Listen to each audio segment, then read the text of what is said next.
యోగాతో బరువు తగ్గడం సులభం కేవలం 21 రోజుల్లో. Welcome to iDream media. So cancer పెద్ద మహమ్మారి. సో డయాబెటీస్, బీపీ ఇలా వచ్చినంతగా ఎక్కువగా క్యాన్సర్ అనేది వస్తుంది. క్యాన్సర్ బాధితుల సంఖ్య కూడా రోజు రోజుకి పెరుగుతుంది. అసలు ఏంటి క్యాన్సర్, ఎందుకు వస్తుంది, క్యాన్సర్ వస్తుంది అని మనకు ముందే తెలుస్తుందా, ఎలాంటి లక్షణాలు ఉంటాయి ఒకవేళ, ఇక అంతేకాకుండా క్యాన్సర్ వస్తే ఎటువంటి ట్రీట్మెంట్స్ అందుబాటులో ఉన్నాయి, అలోపతి వైద్యమా, సనాతన వైద్యమా, హోమ్ రెమెడీసా, పూర్తి వివరాలు. ఈరోజు మనతో పాటు ఉన్నారు ప్రముఖ క్యాన్సర్ స్పెషలిస్ట్ డాక్టర్ సందీప్ తులా గారు. డాక్టర్ గారు నమస్తే. నమస్తే. ఎట్లా ఉన్నారు డాక్టర్ గారు? నేను సూపర్ అండి, యాజ్ యూజువల్. ఎన్ని ఇయర్స్ ఆఫ్ ఎక్స్పీరియన్స్ ఈ వృత్తిలో మీది? నాకు 8 సంవత్సరాలు అయింది. ఈ 8 ఇయర్స్లో ఏ ఏజ్ పేషెంట్స్ని ఎక్కువగా చూసుంటారు ఈ క్యాన్సర్ బాధితులు? 50 సంవత్సరాలు పైబడిన వాళ్ళలో ఎక్కువ మందిని చూస్తూ ఉంటాం అండి. 50 years లోపు వాళ్ళు ఎట్లా ఉంటారంటే తక్కువగా ఉంటారు when compare to the other people. So ఎక్కువ శాతం మనం వయసు పైబడిన వాళ్ళనే మనం చూస్తూ ఉంటాం క్యాన్సర్ అనేది. అట్లా అని చెప్పి యంగ్స్టర్స్లో రాదని కాదు, ఎక్కువ శాతం మనం చూసేది more than 50 years age group. పర్టికులర్గా ఏ రీజన్ వల్ల ఈ క్యాన్సర్ అనేది వస్తుంది? ఫస్ట్ జెనెటిక్ అండి. జెనెటిక్ అంటే ఏదో వంశపారంపర్యం అంటలేదు, మీలో ఉన్న కణాల్లో మార్పుల వల్ల క్యాన్సర్ అనేది వస్తుంది ఉన్నట్టు. అంటే ఇప్పుడు నేను చాలాసార్లు చెప్తా ఉంటాను ఏంటంటే మీ శరీరంలో ప్రతి కణం రెప్లికేట్ అవుతూ ఉంటుంది, మల్టిప్లై అవుతూ ఉంటుంది అన్నట్టు. కానీ ఒక పాయింట్ వచ్చిన తర్వాత అది ఆగిపోతుంది, అంటే ఎంత రెప్లికేట్ అవ్వాలో అయ్యి ఆగిపోతుంది. క్యాన్సర్ కణాల్లో ఎట్లా అంటే ఇట్లా ఆగిపోవాలి అనే సిగ్నల్ అనేది దానికి ఉండదు అన్నట్టు. సో అది నెంబర్ ఆఫ్ టైమ్స్ మల్టిప్లై అవుతూ ఉంటుంది, దానికి కంట్రోల్ ఉండదు. దానంతట అది ఆహారం తీసేసుకుంటూ ఉంటుంది, మల్టిప్లై అవుతూ ఉంటుంది, బాడీ యొక్క నియంత్రణ కోల్పోతుంది. సో అట్లా మల్టిప్లై అవ్వడం వల్ల ఒక కణితిలాగా మారుతూ ఉంటుంది అన్నట్టు. దాన్నే మనం క్యాన్సర్ అని అంటాం. ఇది పూర్తిగా జెనెటికల్. మళ్ళీ జెనెటిక్ అనగానే వాడుక భాషలో ఏమవుతుందంటే జెనెటిక్లో మార్పు, జెనెటిక్ చేంజ్ వల్ల. కానీ అది ఒకరి నుంచి ఒకరికి వెళ్ళేది అట్లా కాదు, వంశపారంపర్యంగా కాదు, హెరిడిటరీ కాదండి. మీ జీన్స్ లో ఉన్నటువంటి మార్పుల వల్ల వస్తుంది అంటున్నాను. ఈ జీన్స్ లో మార్పు ఎందుకు వస్తుంది? జెనెటిక్ చేంజ్ అనేది అంటే మల్టిపుల్ రీజన్స్ ఉంటాయండి. మనము ఇప్పుడు ఎట్లా అంటే for example human papilloma virus అనే ఒక వైరస్ ఉందండి. ఆ హెచ్పివి వైరస్ యొక్క ఇన్ఫెక్షన్ వల్ల కూడా మన కణాల్లో మార్పు వస్తుంది. ఆ మార్పు రావడం వల్ల కూడా ఆ కణాలు రెప్లికేట్ అవ్వడం మొదలై కంతిలాగా మారి, ఫర్ ఎగ్జాంపుల్ గర్భాశయ ముఖద్వారం యొక్క క్యాన్సర్, సర్వైకల్ క్యాన్సర్ కావచ్చు, ఓరోఫారింజల్ అంటే గొంతు భాగంలో వచ్చే క్యాన్సర్స్ కావచ్చు, వెజైనల్ క్యాన్సర్ కావచ్చు, యానల్ కెనాల్ క్యాన్సర్ కావచ్చు. ఈ పలు రకాల క్యాన్సర్స్ ఏవైతే ఉన్నాయో for example human papilloma virus infection వల్ల వస్తుంది. ఇంకోటి మనకు గాల్ బ్లాడర్ స్టోన్స్ అని అంటారు చూసారా, గాల్ బ్లాడర్లో చిన్న చిన్న రాళ్ళు వచ్చినాయి అంటారు చూసారా. కొంతమందికి ఏంటంటే ఆ రాళ్ళు ఎక్కువ రోజులు ఉండడం వల్ల క్రానిక్ ఇరిటేషన్ కాజ్ అయ్యి అది గాల్ బ్లాడర్ క్యాన్సర్ లాగా కూడా మారచ్చు. ఇట్లా చాలా రకాల, అంటే ఫర్ ఎగ్జాంపుల్ సింపుల్ రీజన్ మనకి కొంతమంది ఏమంటారంటే నాకు నాలుక భాగంలో ఈ మన పన్ను ఉంటాయి చూసినా అవి షార్ప్గా ఉండడం వల్ల కంటిన్యూస్ ఇరిటేట్ చేస్తూ ఉంది అనుకోండి, మనం దాన్ని ఓవర్లుక్ చేసినాం అనుకోండి, అది కొన్ని సంవత్సరాల తర్వాత ఆ భాగంలో క్యాన్సర్ వచ్చే అవకాశం ఉంటుంది. ఎనీ క్రానిక్ ఇరిటేషన్ మీకు బాడీలో ఉంటే అది క్యాన్సర్ అవ్వచ్చు, వైరల్ ఇన్ఫెక్షన్ దానివల్ల క్యాన్సర్ అవ్వచ్చు. ఇవన్నీ మన శరీరంలో ఏంటంటే ఒక మ్యూటేషన్ని ట్రిగర్ చేస్తాయి, దానివల్ల మనకి క్యాన్సర్ అనేది వస్తుంది.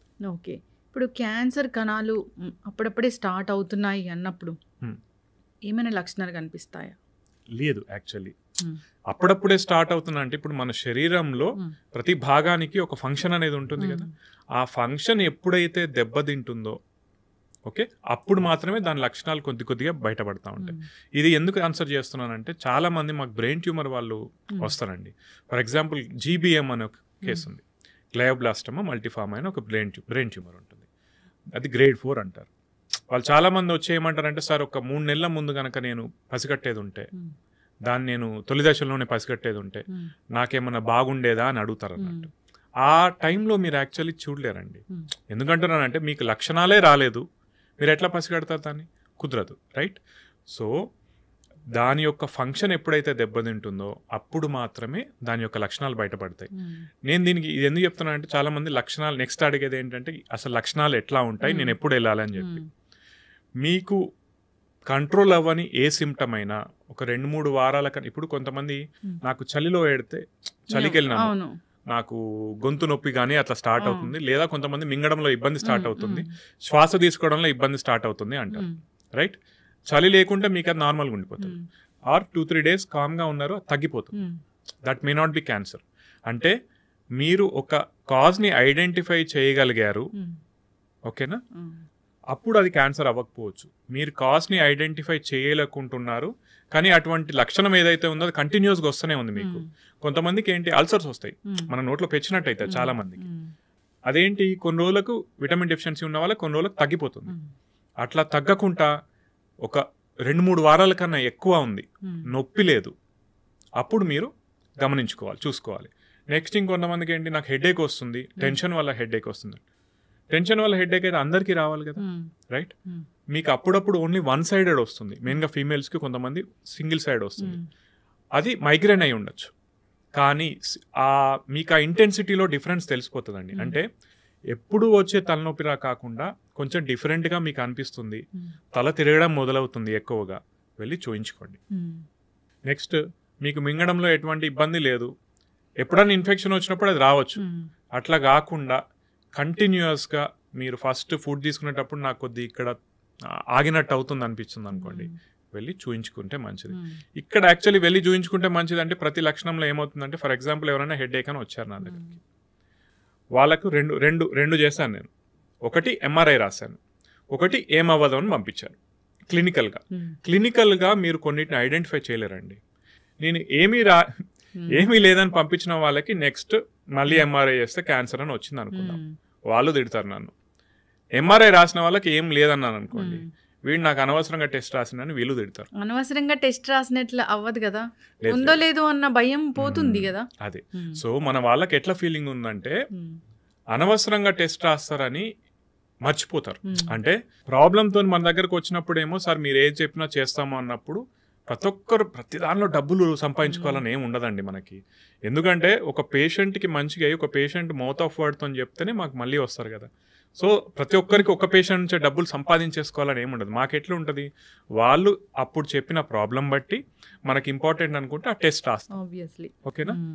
కానీ ఆ ప్రాబ్లం లేదు, మీకేం కాదు అని చెప్పిన వ్యక్తి నెక్స్ట్ ఒక దగ్గరికి వెళ్ళి మాట్లాడేటప్పుడు, మెయిన్గా మా మంచిర్యాల మా కరీంనగర్ ఏరియాలో ఎట్లుంటుందంటే, అని ఈయన దగ్గర పోయినరా, అనవసరంగా 5,000 టెస్టులు రాసిండ్రా అంటారు, ఓకేనా. అప్పుడు ఆయన కాన్వర్జేషన్లో అది అనవసరం అయిపోతుంది. కానీ డాక్టర్ దగ్గరకు వచ్చినప్పుడేమో మీరు ఏది చెప్పినా కూడా చేస్తాం సార్ అంటారు. సో ఇది ఆల్వేస్ ఏ డిస్కషన్ అన్నట్టు మాకు పేషెంట్స్కి మధ్యలో, లేదా డిఫరెంట్ ఫోరమ్స్లో కూడా. ఎస్, ఖచ్చితంగా డాక్టర్ గారు ఇప్పుడు ఈ క్యాన్సర్ లక్షణాలు అంటే మీరు చెప్పినట్లు అవి డిఫరెంట్ ముందుగా తెలియవు, ఏదైనా కొంచెం మనకి తగ్గనట్లుగా, సో ఇది నార్మల్గా లేదు అనిపిస్తే మాత్రం ఒకసారి డాక్టర్ దగ్గరికి వెళ్ళడం మంచిది. ఒకవేళ మీకు పీరియడ్స్ ఆగిపోయినాయి ఎవరికైనా కూడా, మళ్ళీ తర్వాత బ్లీడింగ్ స్టార్ట్ అయింది ఎప్పుడైనా కూడా, చుక్క బ్లీడ్ పడ్డా కూడా వెళ్ళి చూయించుకోవాలి. Menopause, post menopausal females mainly, తెల్లబట్ట అయినా కూడా, వైట్ డిశ్చార్జ్ అని, ఇవి 2 లక్షణాలు ఎందుకు ఇంపార్టెంట్గా నేను చెప్తున్నానంటే, చాలా మంది ఇది చెప్పుకోరండి ఇప్పటికీ. స్టిల్ ఈవెన్ ఎడ్యుకేటెడ్ ఫీమేల్స్ కూడా, ఇప్పుడు హైదరాబాద్ పెరిఫరీస్లో ఉన్న వాళ్ళు కాదండి, హైదరాబాద్లో ఉన్న వాళ్ళు కూడా చాలా మంది ఒక 3-4 months తర్వాత వస్తారు. ఎందుకమ్మా అంటే వాళ్ళు ఇప్పటికీ మనం డిస్కస్ చేయరు కదా ఇంట్లో, నాకు పీరియడ్స్ వస్తుంది, మళ్ళీ బ్లీడ్ అవుతుంది, లేదా వైట్ డిశ్చార్జ్ అవుతుంది, అదొక షై ఫీలింగ్ ఉండిపోతుంది. సో నేను చెప్పేది ఏంటంటే, పోస్ట్ మెనోపాసల్ ఫీమేల్స్ ఎవరైనా కూడా ఒకవేళ బ్లీడింగ్ అవుతుంది మనకి, డెఫినెట్లీ చూయించుకోండి. వైట్ డిశ్చార్జ్ అవుతుంది, డెఫినెట్లీ చూయించుకోండి. లేదా ప్రీమెనోపాసల్ అంటే మనకు పీరియడ్స్ రెగ్యులర్గా వస్తున్నాయి, అవి ఇర్రెగ్యులర్ అయినా కూడా డెఫినెట్లీ చూయించుకోవాలి మీరు. ఇవి ఈ ఇర్రెగ్యులర్ పీరియడ్స్ కానీ, హెవీ బ్లీడింగ్ కానీ కొన్ని టిప్స్ అనేవి ఉంటాయి, హోమ్ రెమెడీస్ అనేవి ఉంటాయి, అవి పాటించవచ్చా? హోమ్ రెమెడీస్ పాటించవచ్చండి. I'm never against home remedies. But ఎవరు చెప్పారా హోమ్ రెమెడీస్ వల్ల తగ్గుతాయని చెప్పి? అదొకటి గమనించుకోవాలి. అండ్ హోమ్ రెమెడీస్ పాటించే వాళ్ళకి నేను ఒక్కటే చెప్తానండి, ఎన్ని రోజులు పాటించాలనేది ఫిక్స్ చేసుకోండి. నేను ఒక 2 వారాలు చూస్తాను, నాకు తగ్గకుంటే ఓకే 2 weeks చూసుకో. కానీ నేను 2-3 months చూస్తున్నాను, నాకు తగ్గట్లేదు, ఉంటారండి హోమ్ రెమెడీస్ నా దగ్గర. ఏనల్ కెనాల్ క్యాన్సర్ వాళ్ళంటే మనకి లెటిన్ పోయే దారి ఏదైతే ఉంటుందో అక్కడ వాళ్ళకి పైల్స్ అనుకొని వాళ్ళ ఇంట్లోనే రెమెడీస్ స్టార్ట్ చేశారు, రైట్. ఎన్ని రోజులు, 2 నెలలైంది, 3 నెలలైంది, 4 నెలలైంది, 5 to 6 months తర్వాత నా దగ్గరకు వస్తే జస్ట్ ఒక ఫింగర్ బెడ్ టెస్ట్ చేస్తే అక్కడ లోపల హార్డ్ మాస్ తెలుస్తుంది మనకి, ఓకేనా. సో హోమ్ రెమెడీస్ పాటించే వాళ్ళకి ఏంటంటే, సరే మీరు పాటిస్తే పాటించండి, నేను కాదన్ను, కానీ ఒక టైం లైన్ పెట్టుకోండి, ఓకేనా. లేదా మీరు అది పాటించండి, బట్ అట్లీస్ట్ ఒక డాక్టర్ దగ్గరకు వచ్చి చూపించుకొని వాళ్ళు ప్రిస్క్రైబ్ చేసిన తర్వాత సరే మాది తీసుకోకున్నా పర్లేదు, అక్కడ ఏం లేదనుకున్న తర్వాత యూ గో విత్ యువర్. ఖచ్చితంగా డాక్టర్ చక్కగా చెప్పారు. జనరల్గా ఏంటంటే హోమ్ రెమెడీస్, పసరు వైద్యాలు, నాటు వైద్యాలు ఇలాంటివి కూడా బాగా పనిచేస్తాయి అని, ఇలాంటి క్యాన్సర్స్ కానీ అసలు డాక్టర్ దగ్గరికి వెళ్తే అలోపతి డాక్టర్ దగ్గరికి ఖచ్చితమైన టెస్టులు ఉంటాయి, అది క్యాన్సర్ వల్ల వచ్చిన ట్యూమరా లేకపోతే నార్మల్దా అనేది వాళ్ళకి తెలుస్తుంది. ఆ టెస్టుల ద్వారా బయాప్సీలు అలాంటివి చేస్తారు, తెలుసుకుంటారు. ఇప్పుడు ఇలాంటి వాటి దగ్గరికి వెళ్తే నార్మల్గా పసరు వైద్యాలు, సనాతన వైద్యాలు అలాంటి వాటి దగ్గరికి వెళ్తే టెస్టులు ఏమి ఉండవు, అదే పట్టుకొని చూడడము అట్లనే ఉంటుంది. దానికి కావాల్సిన ఆ మందులు ఇవ్వడము, సో దాన్ని తగ్గించడం, అప్పటికప్పుడు సప్రెస్ చేయడం అలా జరుగుతూ ఉంటుంది. దీనివల్ల ఏమవుతుందంటే జనరల్గానే అది ఎక్కువగా వేరే స్టేజ్కి వెళ్ళేలాగా అవుతూ ఉంటుంది. అట్లాంటి కేసులు మీరు ఏం చూసారు, ఎన్ని చూస్తున్నారు? సో ఏదైనా బాగా సివియర్ అయ్యి మీ దగ్గరకు వచ్చి నా కేసు ఏమైనా ఉందా? ఇక్కడ ప్రాబ్లం ఏమవుతుందంటే మీ జనరల్గా అందరూ ఎడ్యుకేటెడ్ అయిపోయారండి. అంటే ఏ రకంగా చెప్తున్నాను అంటే, మీరు అన్నారు కదా వాళ్ళకి ఏం టెస్ట్లు ఉన్నాయి, లేదండి ప్రతి ఒక్కరు పెట్ స్కాన్ చేస్తున్నారు. ఏం చేస్తున్నారంటే నేను ఇచ్చే వైద్యం వాడు, పెట్ స్కాన్ చేయించుకో, రెస్పాన్స్ రాకుంటే మళ్ళీ నేను వైద్యాన్ని పెంచుతాను అంటున్నారు. అట్లా జరుగుతూ ఉంది. నేను యాక్చువల్ చండీగఢ్, పీజీఐ చండీగఢ్లో చేశాను. ఓకేనా, అక్కడ హిమాచల్ ప్రదేశ్లో కూడా ఇటువంటి చాలా ఎక్కువ, ఇటువంటి నమ్మకాలు చాలా ఎక్కువ. కాకపోతే అటు సైడ్ పసరమందు వాళ్ళతో నాకు ప్రాబ్లం ఎక్కువ ఎందుకు ఉండకపోయేదంటే, వాళ్ళు అట్లీస్ట్ ఏం చెప్పేటోళ్ళు అంటే, మీరు అది కూడా వాడండి, నాది కూడా వాడి చూడండి, రెండు కలిపి చూడండి అంటే, అక్కడ మేము ఎక్కువ అపోజ్ చేసేవాళ్ళం కాదు. ఎందుకంటే ఇట్స్ యువర్ బిలీఫ్. కానీ పసరమందు వల్ల కొన్ని వాడడం వల్ల లివర్ పాడైన సందర్భాలు ఉంటాయి. కొన్నిసార్లు ఏం చేస్తారంటే ప్లేట్లెట్స్ కౌంట్ తగ్గిపోయి బ్లీడ్ అయ్యి వచ్చే వాళ్ళు ఉంటారు. కొన్నిసార్లు కొంతమంది ఏం చేస్తారు, వాళ్ళు చెప్పినా కూడా వీళ్ళు మా దగ్గరకు వచ్చి మెడిసిన్స్ ఏం తీసుకోరు పేషెంట్స్, దే జస్ట్ కంటిన్యూ ఆ పసర మందులు కావచ్చు ఏదైనా అది కంటిన్యూ చేస్తారు. డిజీజ్ ప్రోగ్రెస్ అవుతుంది.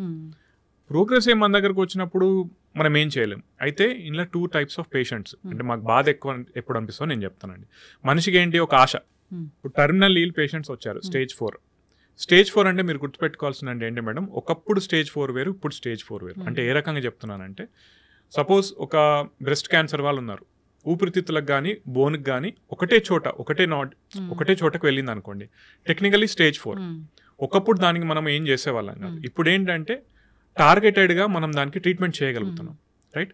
కొంతమంది ఏంటి full blown stage 4. Full blown అంటే ఏంటంటే మొత్తం శరీరం అంతా ఆల్రెడీ స్ప్రెడ్ అయి ఉంటుంది, అంటే వేరే ఆర్గాన్స్ కూడా వచ్చి ఉంటుంది, మొత్తం వెళ్ళిపోయి ఉంటుంది. వాళ్ళకి ఏంటంటే కొన్నిసార్లు పాలియేటివ్ కేర్ అడ్వైస్ చేస్తాం. అంటే వాళ్ళకి ఎటువంటి సిమ్టమ్స్, ఇప్పుడు నొప్పి ఉంది, నొప్పి కంట్రోల్ చేయడానికి, రైట్, వాంతులు అవుతున్నాయి, వాంతులు తగ్గేందుకు, ఓకేనా, ఇటువంటి చెప్పడం తప్పితే యాక్టివ్ ట్రీట్మెంట్ ఏం చేయం.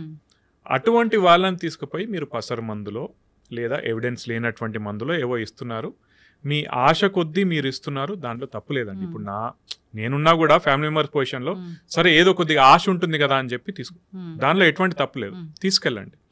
కొంతమంది ఏం చేస్తున్నారంటే cases, early cases, for example నా దగ్గర ఒక పేషెంట్ ఉన్నారు, నాందేడ్ నుంచి ఉన్నారు, టంగ్ క్యాన్సర్ ముందు భాగంలో వచ్చింది, ఆయనకు ఆపరేషన్ చేస్తే సరిపోయేది, చిన్నగా ఉన్నప్పుడు వచ్చాడు, ఇక్కడ మా దగ్గరకు వచ్చాడు, ఓకే ఆపరేషన్ చెయ్యాలి అన్నాం, వెళ్ళిపోయాడు.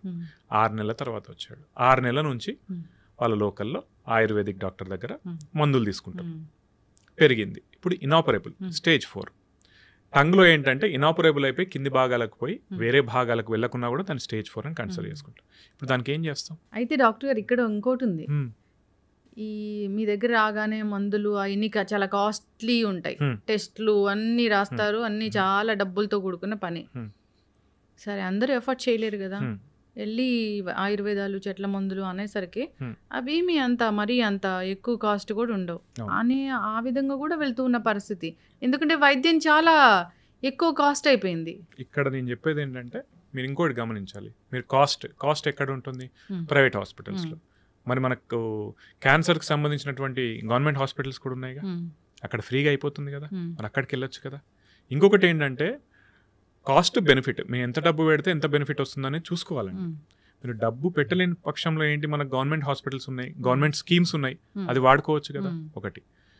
ఒకవైపు ఏమో మీకు ఎవిడెన్స్ బేస్డ్ మెడిసిన్ ఉంది, ఇంకో వైపు ఏమో ఏం లేదు, ఎవిడెన్సే లేదు ఇంకోవైపు, అయినా కూడా మనం అక్కడికి వెళ్తున్నాం.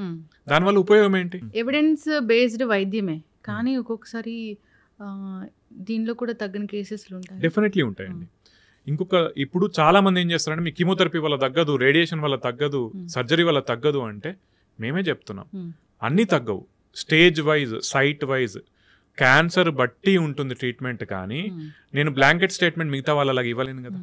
ఒకటి మీరు తగ్గని కేసు పట్టుకొని, ఓకేనా, పర్సంటేజ్ చూసుకోవాలండి. ఇక్కడ ఏం చేస్తున్నారంటే, ఇక్కడ నేను చాలామంది ఒక మాట అంటాను. ఇప్పుడు సపోజ్ ఒక వ్యక్తి ఇక్కడ ఉన్నాడు, నేను బర్రెవరా అన్నాను అనుకోండి. సపోజ్ నువ్వు గాడిదవి లేకుంటే బర్రెవి అన్నాను, రైట్? ఆయన గాడిదనా బర్రెనా ప్రూవ్ చేయాల్సిన బాధ్యత నాది, కానీ ఆయన మీద లేదు, రైట్? అర్థమవుతుందా? ఇప్పుడు ఈ టైప్ ఆఫ్ డిస్కషన్ చేసే వాళ్ళు ఏమంటారంటే, నీకు కీమోథెరపీ పని చేయదు. అది నువ్వు ఇచ్చే ట్రీట్మెంట్ ఏం పని చేస్తుందో ఫస్ట్ దాని ఎఫికసీ మాట్లాడాలండి. అర్థమవుతుందా? ఏ స్టడీ చూసి నేను ఈ పలానా స్టడీలో ఇట్లా ఉంది అని చెప్పి దీనివల్ల ఇది నేను ఇవ్వడం వల్ల నీకు ట్రీట్మెంట్ అవుతుంది అని ఒకటి చెప్పారనుకోండి, రైట్? దాన్ని ఫాలో అవ్వాలి. కానీ వీళ్ళు ఎంతసేపు వీళ్ళ టాక్టిక్స్ ఏముంటాయంటే, మీరు అన్నట్టే డాక్టర్స్ డబ్బులు తీసుకుంటారు, హాస్పిటల్స్ ఖర్చు అవుతుంది, నేను ఫ్రీ, అక్కడ ఏం ఫ్రీ ఉండదు. సరే, ఫ్రీ అన్న మాట కూడా పెడదాం. మీరు చూసుకోవాల్సింది ఖర్చు కాదండి, ఫస్ట్ ఎఫికసీ చూసుకోండి ఒకటి. ఇంకొకటి, నేను ఒక ఆయుర్వేదిక్ సీనియర్ ప్రొఫెసర్ ఒక ఆయన మెసేజ్ పెట్టారు, మీరు మాట్లాడే చాలా తప్పుగా ఉంటుంది అని చెప్పి. నాకు బాధ అనిపించింది. ఇప్పుడు ఆయుర్వేదం మీద గౌరవం ఉందండి. నేను చాలాసార్లు చెప్తాను, నాకు ఆయుర్వేదం మీద గౌరవం ఉంది. గౌరవం వేరు, ఫ్యాక్ట్స్ వేరు, రైట్? మీరు ఆయుర్వేదిక్ ట్రీట్మెంట్ ఏదైతే ఉందో మనకు చాలా సంవత్సరాల నుంచి ఉంది మన దగ్గర అంటే దాన్ని ఇంప్రూవైజ్ చేయాలి కదా. మరి నా మీద లేదే ఆ బాధ్యత, నాది కాదు ఆ బాధ్యత. మీరు ప్రొఫెసర్స్, మీరు ఎప్పటి నుంచో ఉన్నవాళ్ళు, దాని మీద స్టడీస్ చేయొచ్చు కదా. ఒకవేళ మీకు గనక ఫండింగ్ లేదు అనుకుంటే మీరు గవర్నమెంట్ నుంచి ఫండింగ్ తెచ్చుకోవాలి, రైట్? మరి నా బాధ్యత కాదు కదా. మీరు ఎటువంటి స్టడీ చేయకుండా, ఏం చేయకుండా ఆయుర్వేదిక్ క్యాన్సర్లో పనిచేస్తుంది, ఓన్లీ ఆయుర్వేదిక్ క్యాన్సర్లో పనిచేస్తుంది, ఇంకొక ఆయన ఓన్లీ డైట్ క్యాన్సర్లో పనిచేస్తుంది, పని చేయవండి. అంటే జనరల్గా డైట్ చెప్తారు కదా డాక్టర్ గారు, మిల్లెట్స్ తినాలి, షుగర్ తినకూడదు, ఇది డైటే కదా. కాదండి, మీకు ఇక్కడ పాయింట్ ఒకటి హైలైట్ పాయింట్ చెప్పాలా. డైట్ని ఎవ్వరు వ్యతిరేకం కాదు, కానీ డైట్ వల్ల ఇప్పుడు నేను మిమ్మల్ని అడుగుతాను అనుకోండి, మేడం మీరు ఓన్లీ డైట్ చేస్తే క్యాన్సర్ క్యూర్ అవుతుంది అని అంటున్నారు, మీరు నమ్ముతారా? నమ్మరు, రైట్? అది నేను చెప్పేది. డైట్ అనేది ఇంపార్టెంట్. డైట్ అంటే మీరు ప్రాపర్ డైట్ తీసుకోవాలి, దానికి ఎవరు వ్యతిరేకం కాదండి. కానీ నేను ఓన్లీ డైట్తో క్యూర్ చేస్తా, పాసిబుల్ కాదు. ఆయుర్వేదంతో నేను క్యూర్ చేస్తా, పాసిబుల్ అవ్వదు. అట్లీస్ట్ నాకు స్టడీస్ లేవండి, ఓకేనా? ఇంకొకటి, వీళ్ళు జనరల్ మెంటాలిటీ ఏం చేస్తారంటే, క్యాన్సర్ కణాలు గ్లూకోజ్ ఎక్కువగా యూజ్ చేస్తాయి కాబట్టి మనం వీళ్ళకి గనక గ్లూకోజ్ని తక్కువ చేస్తే, వీళ్ళకి ఎనర్జీ వెళ్ళేది తక్కువ చేస్తే గనక మనం క్యాన్సర్ని అరిగట్టచ్చు. ఎట్లా అరిగడతావు? ఒకటి. రెండోది, నీకు ఓన్లీ క్యాన్సర్ కణాలైనా గ్లూకోజ్ యూజ్ చేసుకునేది, మిగతా బాడీ కణాలు కూడా యూజ్ చేసుకుంటాయి, మరి వాటి సంగతి ఏంటి? అవి డెడ్ అయితే వాటికి కూడా కదా. ఇంకొకటి, మీరేంటంటే ప్రపంచంలో వీళ్ళకన్నా మేధావులందరూ కూడా స్టడీస్ కోర్టు ఏవైతే ఉన్నాయో వాళ్ళన్నింటినీ వీళ్ళు షేర్ చేస్తారు గ్రూప్స్లలో, డిఫరెంట్ గ్రూప్స్లో. కానీ అక్కడ గమనించాల్సింది ఏంటంటే, ప్రపంచంలో ఉన్న ఏ సైంటిస్ట్ కూడా మోడర్న్ మెడిసిన్ వాడకుండా ఓన్లీ డైట్తో క్యూర్ చేస్తా అని అన్నారు. మన దగ్గర ఉన్న మేధావులు మాత్రమే అంటారు. ఆయుర్వేదిక్ ఏదైతే ఉందో, వీళ్ళు ఆయుర్వేదిక్ మళ్ళీ చెప్తున్నాను, డిఫరెంట్ ఫోరమ్స్లో మాట్లాడుతున్నాం కాబట్టి చెప్తున్నాను అండి, ఆయుర్వేదిక్ ఎవరు వ్యతిరేకం కాదండి. కాకపోతే వాళ్ళు ఇంకా స్టడీస్ చేయాల్సిన అవసరం ఉంది. గవర్నమెంట్ ఇప్పుడు ఆయుష్ మినిస్ట్రీ ఉంది, ఆయుష్ మినిస్ట్రీ నుంచి బడ్జెట్ తీసుకోవాల్సిన అవసరం ఎవరిది? మీది. మరి మీరు చేయకుండా ఇప్పుడు already existing evidence based medicine ఏదైతే ఉందో దాన్ని కౌంటర్ చేస్తాను అంటే ఇది వ్యాపారం తప్పితే ఇంకేం కాదు. అవును, ఇది ఎవిడెన్స్ బేస్డ్ మెడిసిన్, ఇది అందరూ ఆమోదించిన వైద్యం. అవునండి, అలోపతి బ్రతికిస్తారు ప్రాణాలని. సరే, దగ్గు, జలుబు, జ్వరాలు, చిన్న చిన్న వాటికంటే ఇంట్లో ఉన్న హోమ్ రెమెడీస్ అవి అయితే ఓకే, ఎంతవరకు బాగానే పనిచేస్తాయి. అయితే డాక్టర్ గారు, జనరల్గానే ఇప్పుడు మీరు అన్నట్లుగా హ్యూమన్ ప్యాపిలోమా వైరస్ వల్ల సర్వైకల్ క్యాన్సర్ వస్తుంది, థ్రోట్ క్యాన్సర్ కూడా దానివల్లే వస్తా. థ్రోట్ అంటే మనకి యాక్చువల్లీ జనరల్ వాడుక భాషలో చెప్తున్నాను నేను. థ్రోట్ అంటే ఇక్కడ చాలా భాగాలు ఉంటాయి, ఓరోఫారింగ్స్ అని ఉంటుంది అన్నట్టు, దానికి రిస్క్ ఉంటుంది. గొంతు భాగంలో అనుకోండి రిస్క్ ఉంటుంది. ఓకే, ఇప్పుడు దానికోసం వ్యాక్సిన్ ఉంది కదా? Definitely, yeah. అట్లా ఇంకా ఏ క్యాన్సర్స్ కి వ్యాక్సిన్ ఉంది? మెయిన్ గా మనం వాడేది ఓన్లీ హెచ్పివి అండి. ఎందుకంటే ఇక్కడ మనం ఐడెంటిఫై చేయగలిగాం more than 90% of the cancers of cervix, oropharynx ఇవి రిలేటెడ్ టు హెచ్పివి అని మనం ఐడెంటిఫై చేయగలిగాం కాబట్టి దానికి అగేన్స్ట్ గా మనం వ్యాక్సిన్ తయారు చేసుకోగలిగాం. అట్లనే హెపటోసెల్లార్ కార్సినోమా, లివర్ క్యాన్సర్ ఉంటుంది చూసారా, మోస్ట్ ఆఫ్ ద క్యాన్సర్స్, చాలా రకాల క్యాన్సర్స్ ఏవైతే లివర్కి సంబంధించినవి ఉంటాయో అవి హెపటైటిస్ వల్ల వస్తాయి. సో హెపటైటిస్ వ్యాక్సిన్ వేసుకున్నా కూడా దాని నుంచి మనం ప్రొటెక్ట్ చేసుకోవచ్చు. ప్రోస్టేట్కి సంబంధించినటువంటి కూడా ఒక వ్యాక్సిన్ వస్తుంది కానీ ఇంకా అందుబాటులో రాలేదు.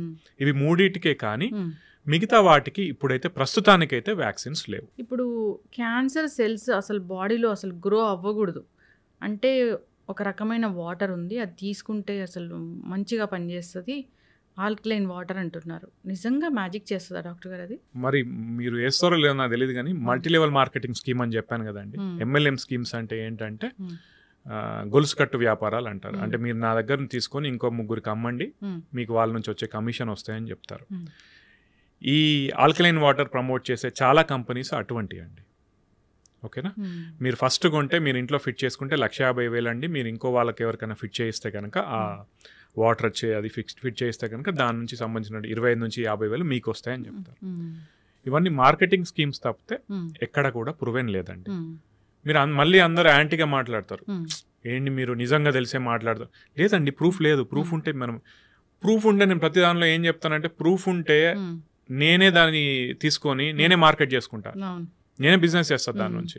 లేదండి, దిస్ ఇస్ ఆల్ ఫాల్స్ అంతే. అసలు క్యాన్సర్ రాకూడదు, అరికట్టాలి, ముందే ప్రివెంట్ చేసుకోవాలి అంటే ఏం లేదా డాక్టర్ గారు? ఉన్నాయండి, చాలా ఉన్నాయి, కానీ మనం ఫాలో అవ్వని. అంటే ఏంటంటే ఫర్ ఎగ్జాంపుల్ మన బరువుని కంట్రోల్లో పెట్టుకోవాలి, ఒబీస్ అవ్వకుండా చూసుకోవాలి మనం. ఓకే, ఎందుకంటే obesity is indirectly link to cancer. Okay, బరువు పెరిగితే ఆ హార్మోనల్ ఇంబ్యాలెన్సెస్ కావచ్చు, మైక్రో ఎన్విరాన్మెంట్ అంటారు, మన శరీరంలో ఒక ప్రపంచం అనుకోవచ్చు, దానిలో సబ్అక్యూట్ ఇన్ఫ్లమేషన్ అంటారు, ఆ చేంజెస్ వల్ల కూడా క్యాన్సర్ వచ్చే అవకాశాన్ని పెరిగినట్టు మనం బరువుని కంట్రోల్లో పెట్టుకోవాలి. ఓకేనా, ఒబెసిటీని. జంక్ ఫుడ్ తింటాము. నెక్స్ట్ ప్రాపర్ డైట్ తీసుకోవాలి, గ్రీన్ లీఫీ వెజిటేబుల్స్ కావచ్చు, మనకు ఆహారం మంచిగా తీసుకోవాల్సి ఉంటుంది. ఇప్పుడు మనము ఎక్కువ శాతం ఇప్పుడు నేను ఎన్ని చెప్పినా మళ్ళీ వాళ్ళ పోయి మేబీ స్విగ్గీ జొమాటో నుంచి బయట నుంచి ఆర్డర్ పెట్టుకుంటాను. అర్థమవుతుందా మేడం? మనం ప్రాపర్ డైట్ తీసుకుంటూ చెడు అలవాట్లకు దూరంగా ఉంటూ, అంటే స్మోకింగ్ కావచ్చు, ఆల్కహాల్ కావచ్చు, వీటన్నిటికీ దూరంగా ఉంటూ మనము మన ఫిట్నెస్ని బాగా మెయింటైన్ చేస్తూ ఒబెసిటీని కంట్రోల్ చేసుకుంటూ ఇవన్నీ ఉంచుకుంటే కనుక మళ్ళీ ఇక్కడ ఏంటంటే ఇవన్నీ ఉన్న క్యాన్సర్ రావంటే వస్తాయి, కానీ ఇవన్నీ లేని వాళ్ళతో కంపేర్ చేస్తే మీకు తక్కువగా వస్తాయి.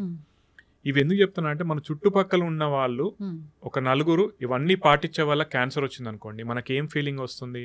వీళ్ళందరూ పాటించారు కదా, అయినా వీళ్ళ క్యాన్సర్ వచ్చింది, సో ఏం పాటించినా వస్తుంది, పాటించకున్నా వస్తుంది. యోగా చేస్తారు, డైట్ చేస్తారు, అసలు నాన్ వెజ్ తీసుకోరు, అసలు చెడు అలవాట్లు లేవు, అయినా క్యాన్సర్ వచ్చింది. సో మీరు ఆలోచించాల్సింది ఏంటంటే క్యాన్సర్ మల్టీ ఫ్యాక్టోరియల్ అండి. అంటే నేను మంచి పోషకాహారం తీసుకుంటాను, నాకు క్యాన్సర్ రాదు, నువ్వు మంచి రిస్క్ తగ్గుతుంది. ఇది మంచి పాయింట్. ఏంటంటే మీకు ఏ పని చేసినా కూడా మీరు క్యాన్సర్ వచ్చే రిస్క్ని తగ్గించుకుంటున్నారు కానీ జీరో చేసుకోరు. ఓకేనా, అది గమనించాలి. అది గమనించకుండా నీ చుట్టుపక్కల వాళ్ళతో కంపేర్ చేసుకొని నువ్వు వాళ్ళ అలవాట్లను కాకుండా నువ్వు చెడ్డ అలవాట్లను అలవాటు చేసుకుంటే రిస్క్ పెంచుకున్న వాళ్ళు అవుతారు. ఇంకొకటి గుర్తుపెట్టుకోవాల్సింది ఏంటంటే ఇప్పుడు మీరు నేను కంపేర్ చేసుకోవాలనుకుంటే మనం ఇష్టపడం, చూసారా? నేను మీతో ఎందుకు కంపేర్ చేసుకోవాలనుకుంటాం, రైట్? మంచి విషయాలు ఇప్పుడు బాడీలో నువ్వు నాకంటే మంచిగా ఉంటావా, నేను నీకంటే ఇట్లా అనుకున్నప్పుడు మనం అస్సలు కంపారిజన్కి ఒప్పుకోం ఒకరితో. కానీ ఇటువంటి విషయాల్లో మాత్రం మనం కంపారిజన్కి రెడీగా ఉంటాం. నేను అందరికి అదే చెప్తాను, అట్లా కాదు, ఇంకొకరితో కంపేర్ చేసుకోవద్దు. ఒకరు సిగరెట్ తాగినా లేదా ఒక బీడీ తాగినా క్యాన్సర్ వచ్చే రిస్క్ డిఫరెంట్ ఉంటుంది. ఒకరు 10 సిగరెట్లు 20 సిగరెట్లు తాగినా కూడా రిస్క్ డిఫరెంట్ ఉంటుంది. ప్రతి శరీరం డిఫరెంట్, రైట్? మీకు ఏది మంచో చూసుకోవాలి, కానీ పక్క వాళ్ళని కంపేర్ చేసుకుంటూ పక్క వాళ్ళకి వచ్చిందో రాలేదో అని చెప్పి మీ అలవాట్లను మార్చుకుంటా ఉంటే మళ్ళీ అల్టిమేట్లీ మనమే ఇబ్బంది పడతాం. ఇంకొక డాక్టర్ గారు, నేను ఈ మధ్య ఒక వీడియో చూశాను, స్ట్రెస్ ఉంది బాగా, ఎక్కువ ఆలోచిస్తారు, పక్క వాళ్ళ మీద పగ తీర్చుకోవాలనుకుంటూ ఉంటారు, ఎప్పుడు వాళ్ళ పక్కన వాళ్ళ గురించి ఆలోచిస్తారు అన్నప్పుడు అలాంటి వాళ్ళకి కూడా క్యాన్సర్ వస్తుందంట. యాక్చువల్లీ నిన్నే ఒకరు మెసేజ్ పెట్టారు, మీరు బాగా స్ట్రెస్ అవుతున్నట్టున్నారు, మీ బాగా మిగతా వాళ్ళ మీద ఏడ్చి చేస్తున్నట్టున్నారు, మీకే క్యాన్సర్ రిస్క్ వచ్చే అవకాశం ఉంది అని పెట్టారు. సరే వీళ్ళు ఇట్లా అంటున్నారేంటి అని చెప్పి మళ్ళీ ఒకసారి చూసానండి, అట్లేం లేదండి. డైరెక్ట్ యాక్చువల్లీ ఏంటంటే స్ట్రెస్ఫుల్ లైఫ్ డెఫినెట్లీ మీకు హార్మోనల్ ఇంబ్యాలెన్సెస్ కావచ్చు, మీ శరీరంలో డిఫరెంట్ చేంజెస్ తీసుకొస్తాయి, కానీ ప్రస్తుతానికైతే ఏ స్టడీ లింక్ చేయట్లేదు. అట్లని చెప్పి స్ట్రెస్ లేని వాళ్ళకు రాదు, స్ట్రెస్ ఉన్న వాళ్ళకి వస్తుందని కాదండి. Again this is different. అంటే రిస్క్ పెరుగుతుందా లేదా, మీరు ఏదైనా స్టడీ ఉందా అని నాకు అడిగారనుకోండి, లేదండి. జనరల్ కాకపోతే ఇట్లా చెప్తే మళ్ళీ అందరు ఏమంటారో నాకు తెలియదు. నేనైతే ఏమంటాను, స్ట్రెస్ తగ్గించుకోవాలి. ఆబ్వియస్లీ మీరైనా నేనా stressful life is not good for your health. కానీ దానివల్ల క్యాన్సర్ వస్తుందా నాకు తెలియదండి, ఎక్కడైతే నేను చూడలేదు, ఏ స్టడీ అయితే లేదు. మేబీ ఇన్ ద ఫ్యూచర్ వస్తే నేను యాక్సెప్ట్ చేస్తాను. డిఫరెంట్ ఆర్గాన్స్ కి క్యాన్సర్ ఎందుకు వస్తుంది అది అడుగుతాను నేను. షూర్.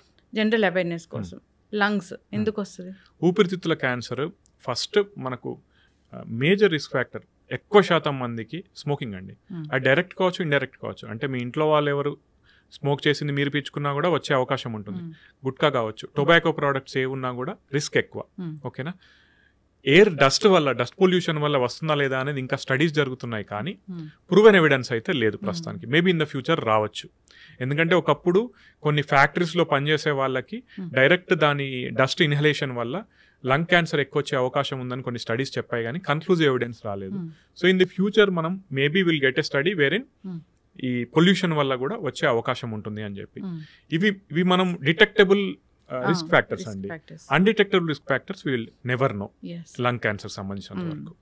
ఇంకా ఎక్కువగా చూస్తాం ఏంటంటే థ్రోట్ క్యాన్సర్, విమెన్ లో కూడా ఎక్కువ చూస్తూ ఉన్నాం. అది ఎందుకు? థ్రోట్ క్యాన్సర్ ఇంతకుముందు చెప్పినట్టు major risk factor human papilloma virus అండి. సో నేను అందరికీ ఏం చెప్తున్నా అంటే, ఈ మధ్యకాలంలో ఒకవేళ 9 నుంచి 15 సంవత్సరాల ఆడపిల్లలు మీ ఇంట్లో ఉంటే కనుక, మగవాళ్ళు కూడా ఉంటే కనుక, పిల్లలకి హెచ్పివి వ్యాక్సిన్ వేయించేసేయండి.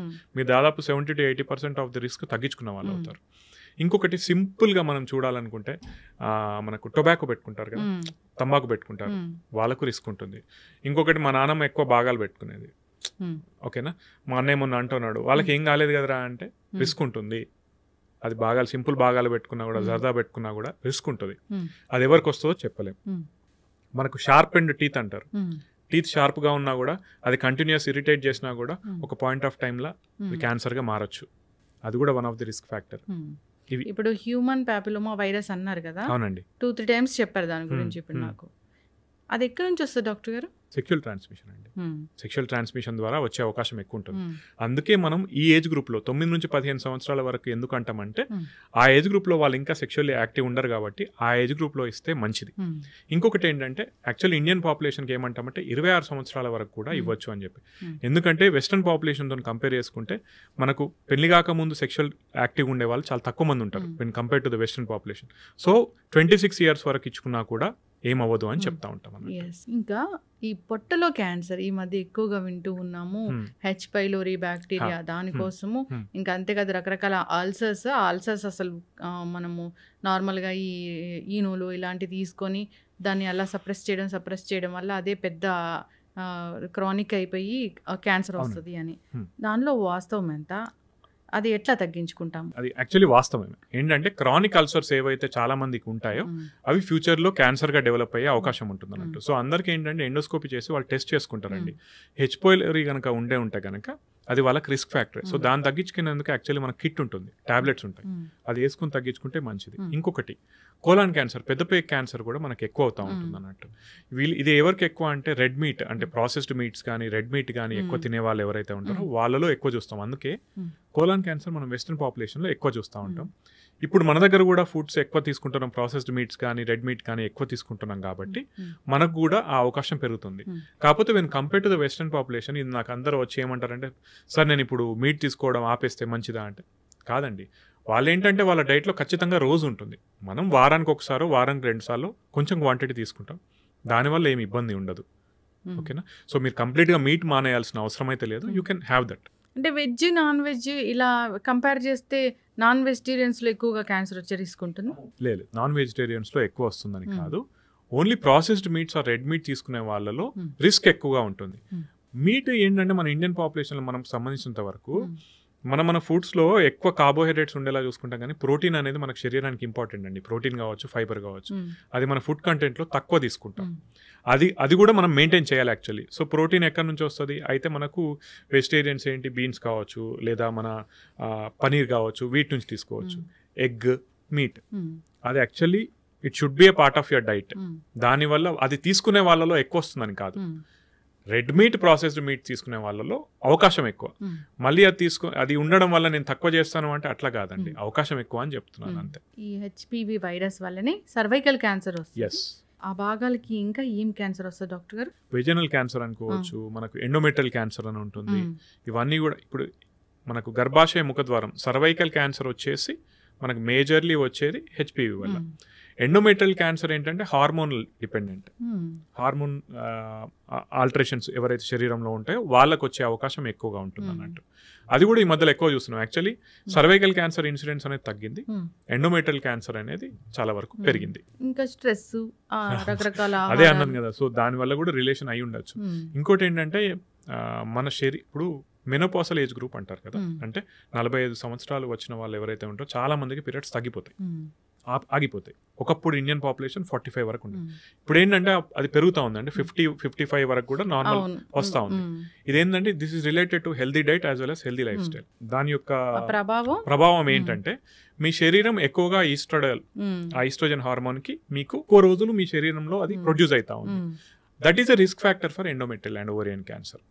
సో అది కూడా దానివల్ల కూడా మనకి క్యాన్సర్ వచ్చే అవకాశం పెరుగుతూ ఉంటుంది. ఓకే, ఎస్ డాక్టర్ గారు, ఇందాక మీరు చెప్పారు యానల్ క్యాన్సర్ అనేది, అది ఎందుకు వస్తుంది? అది కూడా చాలా మటుకు రిలేటెడ్ టు అగైన్ హెచ్పివి అదొకటి. నెక్స్ట్ ఇంకొకటి ఏంటంటే పైల్స్ ఉన్న వాళ్ళకి కూడా ఆ రిస్క్ అనేది కొంచెం ఎక్కువగా ఉంటుంది. క్రానిక్ ఇరిటేషన్ ఉన్న ఏదైనా కూడా, అంటే కోతికి పుండు పట్టినట్టు అంటారు, ఐడియా ఉందా? కోతికి చిన్న పుండు పడితే గీస్తూ ఉంటే పెద్దగా అవుతా ఉంటుంది చూసారా. సో తొలి దశలోనే మనం అన్ని చేసుకోకుండా అది క్రానిక్ గా అక్కడ ఇరిటేట్ అయ్యి అది మళ్ళీ క్యాన్సర్ లా మారే అవకాశం ఉంటుంది అన్నట్టు. సో ఎనీ కండిషన్ మనకు ఉందనుకుంటే ఎంత తొందరగా వీలైతే అంత తొందరగా దాన్ని క్యూర్ చేసుకుంటే మనకు మంచిది. బ్రెస్ట్ క్యాన్సర్ కూడా మీరు అన్నట్లుగానే రకరకాల కారణాల వల్ల వస్తుంది. ఇప్పుడు క్యాన్సర్ అంటే ఒక గడ్డేనా? క్యాన్సర్ అంటే ఒక కణితేనా? క్యాన్సర్ అంటే ఒక ట్యూమరేనా? అంటే మనకు కనిపించి ఇప్పుడు ఊపిరితిత్తుల్లో క్యాన్సర్ వచ్చింది అంటే అక్కడ ఒక ట్యూమర్ ఉంటుందా? ఒక గడ్డలాగా ఉంటుందండి.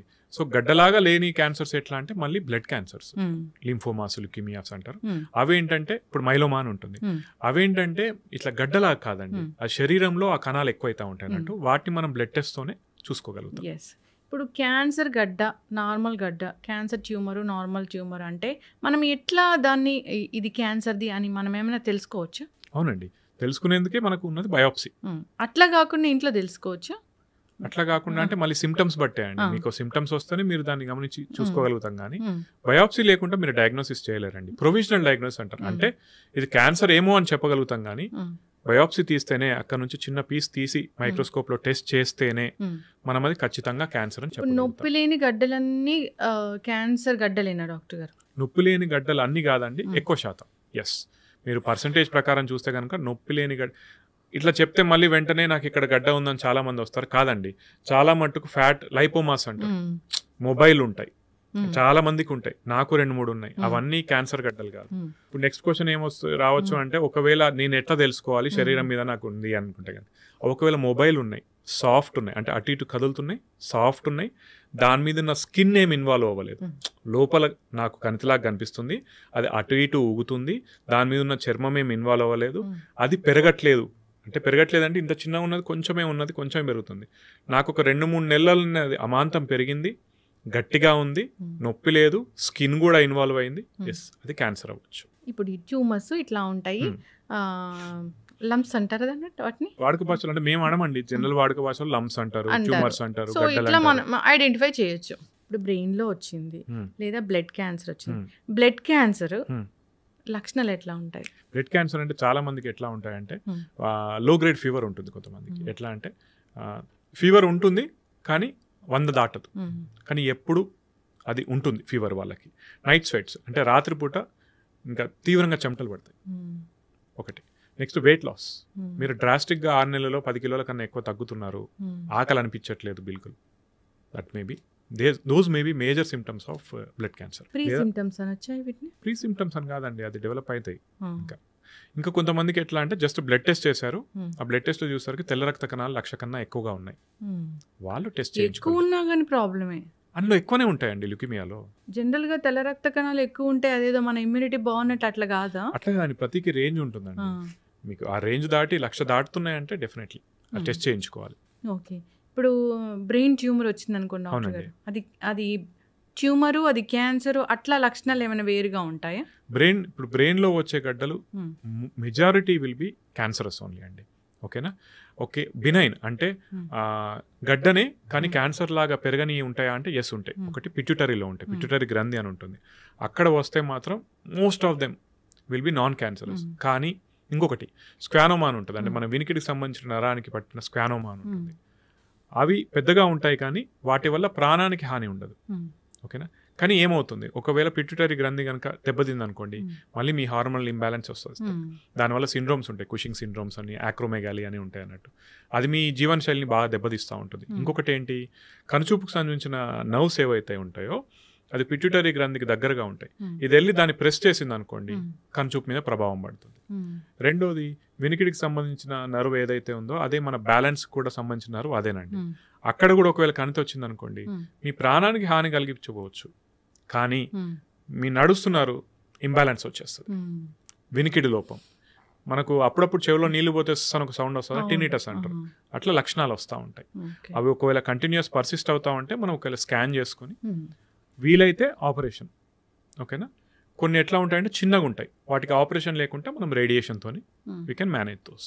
ఏ క్యాన్సర్ అయినా కానీ ఈ లక్షణాలు ఉంటాయి అంటే ఏముంటాయి?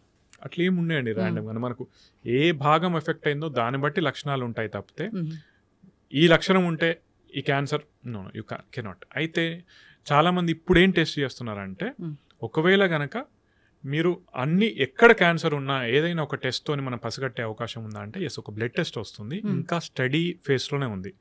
ఆ బ్లడ్ టెస్ట్ తీసుకొని మనకి ఏంటంటే ఆ క్యాన్సర్కి సంబంధించిన కణాలు ఒకవేళ శరీరంలో ప్రవహిస్తూ ఉంటే కనుక మనం కనిపెట్టి అది ఎక్కడి నుంచి వచ్చిందనో చూసి దాన్ని క్యాన్సర్ని పూర్తిగా డెవలప్ అవ్వకముందే కనుక్కునే అవకాశం ఉందా అని చెప్పి ఇంకా అవి టెస్ట్లు నడుస్తూ ఉన్నాయి. అదొకవేళ వస్తే that will be very much helpful for us actually. Yes, ఖచ్చితంగా డాక్టర్, చాలా చక్కగా చెప్పారండి.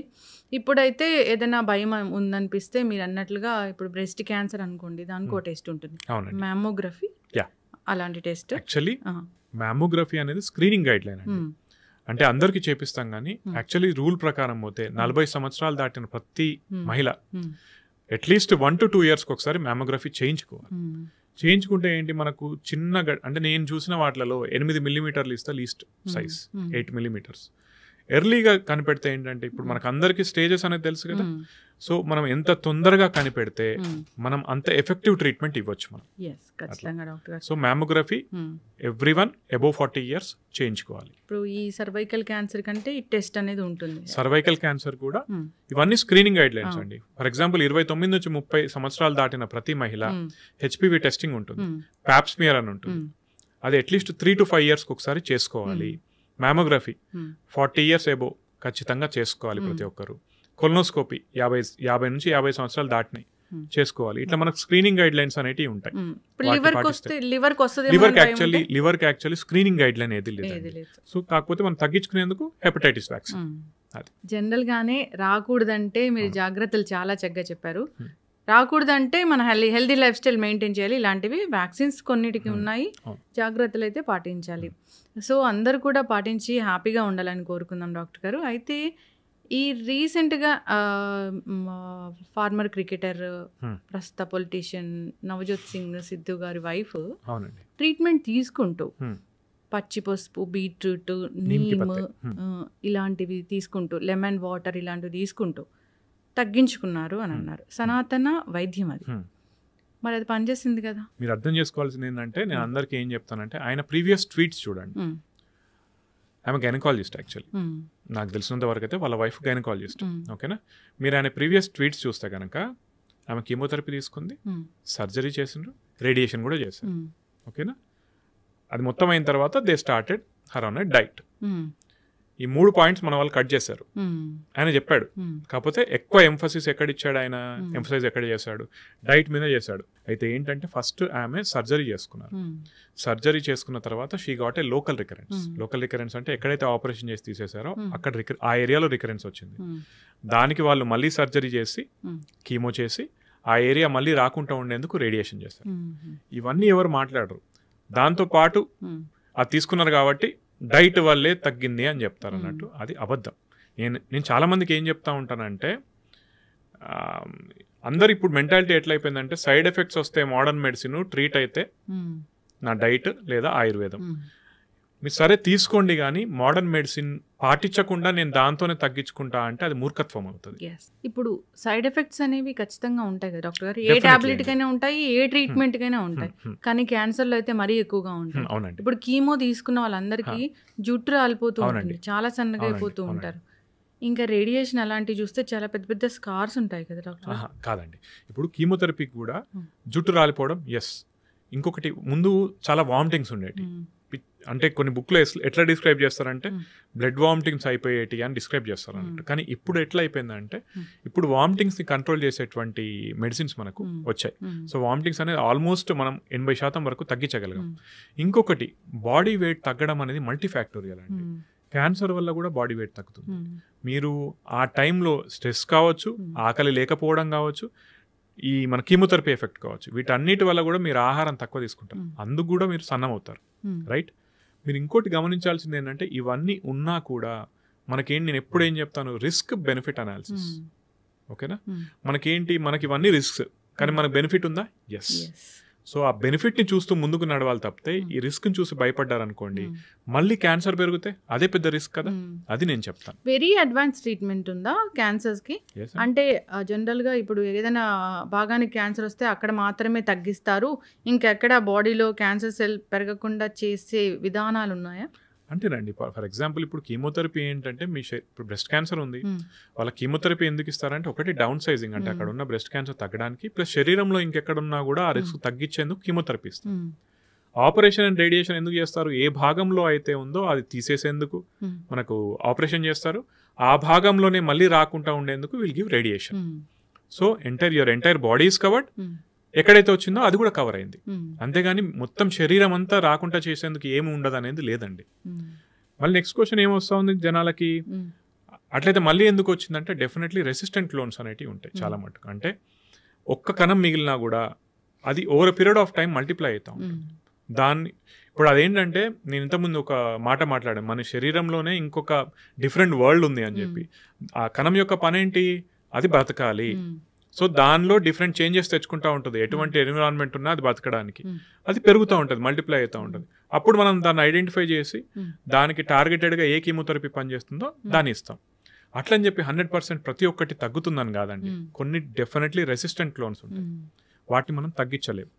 అది ప్రతి దానిలో ఉంటుంది. ఈ విషయంలో మోడర్న్ ఎవిడెన్స్ బేస్డ్ మెడిసిన్ ఇంకా ఇంప్రూవ్ అవ్వాల్సిన అవసరం ఉంది.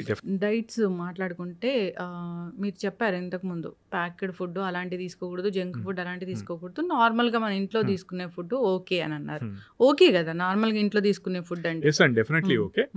ఇంకొకటి నేను ఇంకొక స్టెప్ ముందుకేసి ఏమంటానంటే, వీలైతే మళ్ళీ తిడతారేమో కమెంట్లో నాకు తెలియదు, కానీ వీలైతే మీ కూరగాయలు మీరు పండించుకోండి, మీ రైస్ మీరు పండించుకోండి. నాకు ఒక చిన్న ల్యాండ్ లీజ్ తీసుకొని నేను అందులో ఏం చేస్తానంటే నా కూరగాయల వరకు నేను పండించుకుంటాను, నా రైస్ వరకు నేను తీసుకుంటాను, అందులో ఏం మిగతా పెస్టిసైడ్స్ కానీ ఏది వాడకుండా నేను చూసుకోగలుగుతున్నాను. ఓకేనా? అందరూ అట్లా చేసుకోకపోవచ్చు, కానీ వీలైతే కనుక అది పాటించండి. ఎందుకంటే అట్లీస్ట్ ఇప్పుడు ఇంకొకటి ఏంటంటే దీని స్టడీస్ కూడా ఉన్నాయండి. మనం ఫెర్టిలైజర్స్ కానీ పెస్టిసైడ్స్ వాడడం వల్ల క్యాన్సర్ వస్తుందా అని స్టడీస్ ఉన్నాయి. అది యూజ్ చేసేటువంటి ఫార్మర్స్కి ఎక్కువ రిస్క్, కానీ అల్టిమేట్లీ ఎండ్ కన్జ్యూమర్కి అంత రిస్క్ కాదని స్టడీ ఉంది. ఓకేనా? కానీ నేను ఇంకా ఏమంటానంటే ఇప్పుడు తెలియకపోవచ్చు. నేను ఇంతకుముందు ఏమన్నానంటే ప్రతి శరీరం ఒకటే రకంగా పనిచేయకపోవచ్చు, మీకు అది రిస్క్ అవ్వచ్చు. దాన్ని తగ్గించేందుకు ఏం చేయాలో మీ అంతటా మీరే చూసుకోవాలండి. నా మట్టుకు నేను ప్యూర్ మిల్క్, నాకు సంబంధించిన నా బర్రె ఉంది ఒకటి, దాని నుంచి తెచ్చుకొని తాగుతాను. నాకు సంబంధించిన వరకు నాకు వీలవుతుంది కాబట్టి. మళ్ళీ నాకు పెద్ద డబ్బులు ఏం లేవండి, నేను అనేది అది కూడా లీజే తీసుకున్నాను ల్యాండ్. మళ్ళీ కమెంట్లలో ఎవరైనా పెడుతున్నాను డబ్బులు ఎక్కువనే అని చెప్పి. నా ల్యాండ్ లీజ్ తీసుకున్నాను, దానిలో నాకు సంబంధించిన వరకు ఫుడ్ గ్రో చేసుకొని, అంటే నా మట్టుకున్న రిస్క్ ఫ్యాక్టర్స్ నేను తగ్గించుకోగలుగుతున్నాను. మీ బాడీ, మీ శరీరం రిస్క్ తగ్గించుకోవాల్సిన బాధ్యత మీది. అది ఎట్లా వీలవుతుంది అనేది మీరు చూసుకోవాలి. అయితే డాక్టర్ గారు ఇప్పుడు నాన్ స్టిక్స్, అల్యూమినియంస్, ఆయిల్స్, మీరు అన్నట్లుగా very polished rice, sugar, salt ఇలా చెప్తారు కదా, ఈ లిస్ట్లో ఏముంటాయి అసలు క్యాన్సర్ని బాగా వచ్చేలాగా చేసేవి మన ఇంట్లో ఉండే? ఆర్టిఫిషియల్ స్వీట్నర్స్ కావచ్చు అండి, ప్లస్ ఇప్పుడు కల్తీ బాగా ఎక్కువైపోతుంది.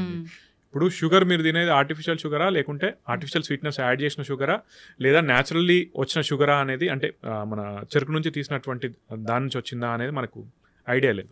అంటే ఈ షుగర్ లో కూడా ఆర్టిఫిషియల్ ఉండొచ్చు.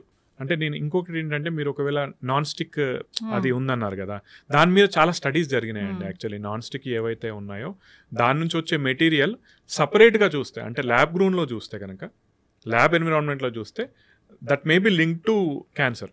కానీ అది వాడడం వల్ల, దానిలో ఎక్కువసేపు ఫ్రై చేయడం వల్ల మనిషికి క్యాన్సర్ వచ్చిందా అనేది ఇంకా తెలియలేదు. కానీ నేనేమంటానంటే, నీకు అక్కడ దానిలో ఏదో ఒకటి ఇప్పుడు అంతెందుకండి ఆర్టిఫిషియల్ కలర్స్ కూడా కొన్ని ఆర్టిఫిషియల్ కలరింగ్ ఏజెంట్స్ కూడా క్యాన్సర్కి రిస్క్ అని వచ్చింది. ఇప్పుడు మనం బయట మంచూరియా కావచ్చు ఏ తిన్నా కూడా అందులో ఆర్టిఫిషియల్ కలరింగ్ ఏజెంట్స్ యూస్ చేస్తారు. ఐస్ క్రీమ్ అంటారు for example, ice cream is not ice cream, తెలుసు కదా మీకు అది. ఐస్ క్రీమ్ అన్ని రిఫైన్డ్ ఆయిల్స్ నుంచి తయారు చేస్తారు. ప్యూర్ మిల్క్ నుంచి తయారు చేసేటి కొన్ని బ్రాండ్సే ఉన్నాయి, దానిలో కలరింగ్ ఏజెంట్స్ యాడ్ చేస్తారు, దాన్ని అవన్నీ చేస్తారు కదా. కానీ మరి అవన్నీ తింటాం కదా మనం. నేను అనేది ఏంటంటే వాటికి రిస్క్ ఉంది, ఇంకా ప్రూఫ్ లేదు, బట్ మీరు తగ్గించుకోగలిగితే చాలా మంచిది. ఆయిల్ ఏది మంచిది అంటారు డాక్టర్ గారు? చాలా మంది ఆలివ్ ఆయిల్ వాడతారండి. మేము చిన్నప్పుడు పల్లెన వాడేటోళ్ళం, ఇంట్లో వాళ్ళు అంటే వాళ్ళు అక్కడ పల్లెల నుంచి తీసిచ్చేవాళ్ళు, డైరెక్ట్ వాడేవాళ్ళం. గానిగున ఏదో చేసి వాడుతూ ఉన్నారు. చాలా ఆయిల్, సన్ఫ్లవర్ ఆయిల్ మంచిది అంటారు, కానీ నీకు వచ్చిన సన్ఫ్లవర్ ఆయిల్ కాదో నీకు తెలియదు. కల్తీలు ఎక్కువైపోయాయండి. అంటే నేను దానిలో ఏం భాగస్వామ్యం లేదు నాకు, కానీ నా ఉద్దేశం ఏంటంటే కల్తీలు ఎక్కువైపోయాయి. మీకు తెలిసి ఇంకొకటి ఏంటంటే చాలా మంది బ్రాండ్స్ ఉంటాయి చూసారా, బ్రాండ్కి ఎక్కువ డబ్బు అని చెప్పి చిన్న బ్రాండ్స్ తీసుకునే అవకాశం ఉంటుంది. ఇదేదో బిజినెస్ ప్రమోషన్ అని కాదు, కానీ కొన్నిసార్లు ఏమంటాయంటే కొన్నిసార్లే మళ్ళీ నేను చెప్పేది, మనం ఎక్కువ డబ్బులు పెట్టినప్పుడు వాళ్ళు క్వాలిటీ అనాలిసిస్ అనేది కొంచెం ప్రాపర్గా చూసుకోగలుగుతారు. సో మీరు కనుక అఫోర్డబుల్ అయితే any good brands they are good for you. ఖచ్చితంగా డాక్టర్ గారు, చాలా చక్కటి ఇన్ఫర్మేషన్ అండి. మన జీవన విధానం ఎలా ఉండాలి, క్యాన్సర్ రాకుండా ఎలాంటి జాగ్రత్తలు తీసుకోవాలి, ఎలాంటి ఆహార నియమాలు పాటించాలి, వస్తుందని ఎలా తెలుస్తుంది, లక్షణాలు ఏముంటాయి, మనము వదిలేస్తే అది ఎక్కువగా పెద్ద క్యాన్సర్ అయ్యే అవకాశం ఉంటుంది, వేరే స్టేజ్కి వెళ్ళే అవకాశం ఉంటుంది, ట్రీట్మెంట్స్ ఏమున్నాయి, మనం ఏం తప్పులు చేస్తున్నాం ట్రీట్మెంట్స్లో కూడా. సో చాలా చక్కగా చెప్పారు డాక్టర్ గారు. ఈ పాడ్కాస్ట్ సిరీస్ అనేది కంటిన్యూ చేద్దాం క్యాన్సర్ గురించి. జనరల్గా నాకు ఇంకా చాలా క్వశ్చన్స్ ఉన్నాయి. షూర్ అండి. మిత్స్ ఏంటి, ఫ్యాక్ట్స్ ఏంటి, ఇలాంటివి కంటిన్యూ చేద్దాం డాక్టర్ గారు. చాలా చక్కటి ఇన్ఫర్మేషన్ అండి. ధన్యవాదాలు. Thank you so much. And for more videos, Please subscribe to iDream. Please subscribe to iDream. Please subscribe iDreams. And please subscribe to iDream. For more videos, subscribe to iDream. please like, share and subscribe to the channel. Congratulations, iDream. Subscribe to iDream. Subscribe to iDream. So subscribe to iDream Media. iDream ki iDream team andarki huge congratulations. Please subscribe iDream Media. Please subscribe to iDream. Subscribe iDream. Please subscribe to iDream. iDream అంటే నా కళల ఛానల్ను subscribe చేసుకున్న నోరు తిరుగుతలేదు, మీరైతే గంట గుర్తు కొట్టండి. For more such videos, please subscribe to iDream. Subscribe to iDream. Please subscribe to iDream. Please subscribe iDream Media. Please do subscribe to iDream. Please subscribe to iDream Media. For best entertainment and information, please subscribe iDream. And don't forget to subscribe to iDream.